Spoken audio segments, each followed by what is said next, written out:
Hey guys, Steve from Resale Dojo back, and today I actually got a video where I'm doing a challenge with 5 other resellers.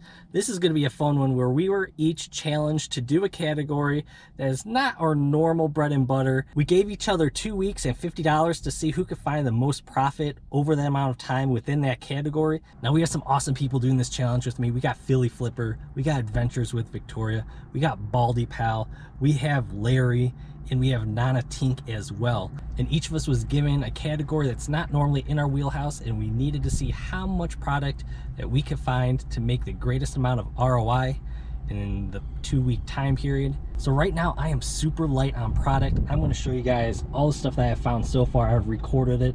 I'll do some voiceovers of what it was, how much I paid for it, what I expect to make off of it. But today I am actually going to be looking for new product as well, because I need it. I am nowhere near my $50 limit, and hopefully I can find some stuff. What I've learned so far for board games, it is you need to find sealed or some really good used ones. But the problem is the used ones, all the ones I keep finding are missing a ton of pieces, and that just doesn't cut it. I'm not going to sell like just a garbage board game to someone, and they weren't worth it to part them out as well. So let me show you guys what I found, and if I find some more, I'll be right back. All right, for this challenge, I mainly went to Goodwill's to do my sourcing. As you can see, they throw in board games with puzzles, and any other junk that people may leave in there is what I have to sort through. All right, this game right here, Lighthouseopoly, I actually found at the second store on the very first day of this challenge. So I was super hyped up that I found a sealed game that I could flip pretty quickly. This one I think I should be able to get $45, and I think I have $3.59 after my discount into it, so some nice return on that one. But you know, the fast start did not pay off because it just got slower after that.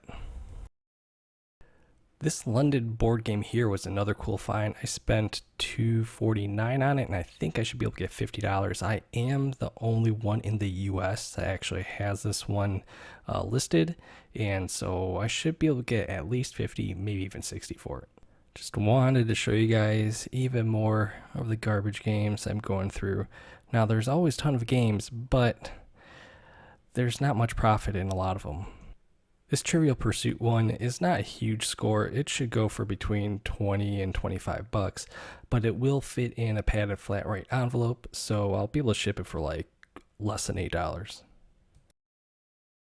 Small score right here with this Rook game. I should be able to get 18 bucks for it and still ship it first class, so nice little return on it. Just more games that wouldn't even make me $5 after shipping and fees. This was a great find right here. I found this Beatles Trivial Pursuit. It was sealed for $4.49, and I've actually sold it already for $45 with free shipping. This one I just tried to put more on the lower end and get it moving pretty quickly. So it was a nice find and nice quick flip on there, and nice to bank some profits already in board games. This is a sad example of one I did not get. I should have been able to get between $50 and $60. I had $2.49 on it, but once I started looking at the pieces, it was missing 2 of the ships, so I knew I did not want to try to sell that one.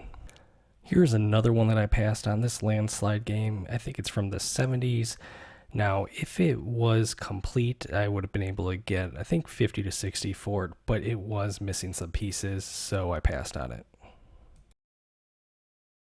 Here are more games that I was looking through on the last day of sourcing. I think this was around the 80th store in total that I looked at during this challenge, in 8th store on that day.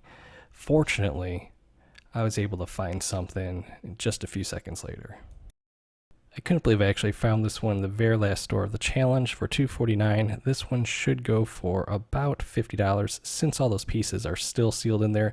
The only thing is open is the cards. I can't believe I finally found another board game. This was the last store I went to for this challenge. I wasn't even going to pass on this. I was going to pass on this one because I think I could get $40 for it when it was used. But as you saw from opening it up, going in there, everything in there is still sealed except for the cards. So like, I feel good there that it has everything in there. I don't have to worry about the pieces. That's a positive right there. So I think I could get $50 for this one, just since it has, you know, everything in its wrapping stuff, all the pewter stuff. The ring is in there. I'm not sure why someone just opened it and look at the cards, but who knows. At least it has everything in there, and I could finally get another board game. I'm going to put the totals down here. I think there's like 5 or 6 that I bought total, over like 60 to 80 stores over the last few weeks. I tried to go on Facebook Marketplace as well. I looked on there. Everyone that was selling them was like a dealer. I didn't find anything that was good of like a high-end one that was used. I was looking for high-end ones as well. Couldn't find any of those. And I didn't hit any garage sales. You know, that's the one area I probably could have bulked up, got some real cheap ones as well. But you saw I could get games for $2.49. I could get games for like sealed ones for $4. It's just finding them. And it just was a real big dry spell for this challenge, but I figured I wasn't going to push it. I wasn't going to force any purchases because I don't want bad inventory. It's one thing to go into a challenge and to find really good stuff. It's another thing to go into it and to just purchase garbage that you don't want to list. It's just gonna sit in my inventory for a while, so I'd rather pocket that money and lose and actually spend it on the good items that I found. And you know, I'll see how I do. I think I still got some good ones. I already got one that sold before this challenge ended, so that's a positive right there. I got some money already back in my pocket, but I didn't buy enough inventory, and I'm sure someone beat me because, you know, someone probably spent all 50 bucks and found some awesome items. Make sure you check everyone else in the challenge. I'm going to put links to their channels down below. Once I get direct links to all their videos, I'll put them in there as well. So if you go down there, you'll either go to their channel or go to the video. Make sure you go and thumbs up all their videos, comment on there, hit the subscribe as well. They are all awesome reselling YouTubers. A lot of stuff that you can learn from all of them as well. And just go and spread the positivity and see what they got and see how they did as well. So thank you guys for checking out this video and checking out the challenge. Make sure you like, comment, subscribe, and I'll see you guys next time. Bye.